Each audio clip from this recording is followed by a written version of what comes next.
So as so in this situation, it sounds like they have a very specific ICP, and now it's just like where are you focusing energy? How much energy is then going to be like the right acquisition cost for what you could potentially get? What about people who you work with that are maybe still trying to figure out like the right vertical?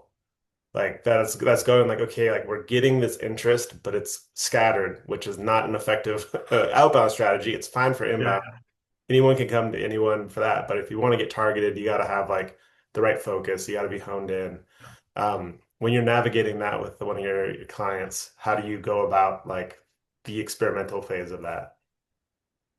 Depends on your tolerance and your sales cycle. And I mean, there's so many variables. I'll just give you a quick Yeah. example of one guy, very technical guy, fantastic business, uh, medical device manufacturing, and Mhm. also he had a lot of clients in the education in higher education. The founders of the medical device companies can make a decision with a couple people. Right. Think about the decision-making process in an institution of higher learning. Right. They I mean, have to it's find gotta the be funding. forever. They need to get the approvals. There's a whole political will that has to change. So he will do that if introduced in at a very high level. Mhm.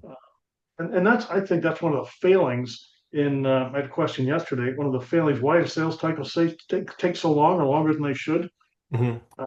First and foremost, we don't get clear futures, date, time on the calendar for the next conversation, which, as Yep. you know, in Sandler is non-negotiable, or it's a no.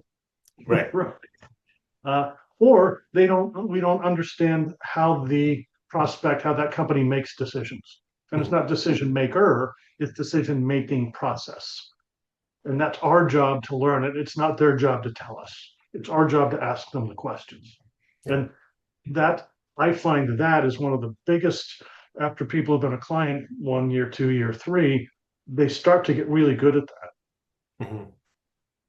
Yeah, that makes a lot of sense. I guess to your point about it being like complex, like yeah, it's gonna totally depend on so much context of like maybe you have resources to mess around with an ICP for a couple of years just to learn about it, and maybe you don't, and maybe Yeah. it's not the right fit for your product. I guess like for a specific like our what we ran into, we spent about a month going after benefits producers. And we were having these conversations. We were getting in with like, C-suite or like right below VP level people having conversations. And I mean, we spent about a month doing it, mostly because I'm stubborn, which is probably really the issue. But every time I talk to them, they're like, we just rely so much on inbound and referrals. We have no interest in doing any outbound. And I would get like 1 out of 10 conversations, somebody even show a little interest in outbound, but a majority of the conversations were just our business model isn't aligned with that. And so like I spent because I'd find the people and I was like, well, let me just see if I maybe talk to like the wrong 10 people to start. Maybe the next 10 people have a different story. But then by the end of the month, I was like, no, the story's the same. I'm gonna have to like find a needle in the haystack during my outbound in order to find the people who even would consider us as part of their business model Yeah. versus like maybe we're a bad fit or maybe they like an alternative or competitor. That's to me a totally different data set than we don't even care about that motion. Yeah, that's true. So we're in a little bit of the same business to some extent, right? I Yeah. don't go generate leads for anybody, but we're mostly an outbound organization, other than referrals, because we have Mhm. a very intentional model of asking for referrals, and those are the only ones. I mean, not the only ones that count, but in our, the Sandler cookbook and your prospecting plan, Mhm. in there, I can't count the ones that just come to me because I was lucky. I'll count them in my revenue happily. Yeah. That's okay. I'll take them all day long. But it's the ones that I ask for that count in my behaviors. Yeah. So a lot of my early on questions to either owners of companies, which by the way are often sales managers, and I need to remind them of that. Hmm.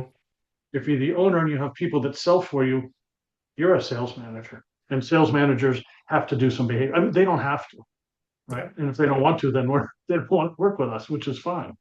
But I'll ask early on, tell me a little bit about the behaviors of your sales team. Hmm. And often they don't really know what that means. They do good follow up. Well, I don't know what that means, but do you, what's the percentage of inbound leads they get? versus the self-generated leads, which is usually what they call Mhm. them. And if it's mostly inbound, right, we used to call it, David Sandler called it aggressively sitting by the phone waiting for it to ring. I don't know about you. Mine doesn't ring that much for people who are dying to bring me in to do training. I wish it rang more often, but it just doesn't. But then we wouldn't practice and hone our skills, Yeah. right, Austin? So yeah.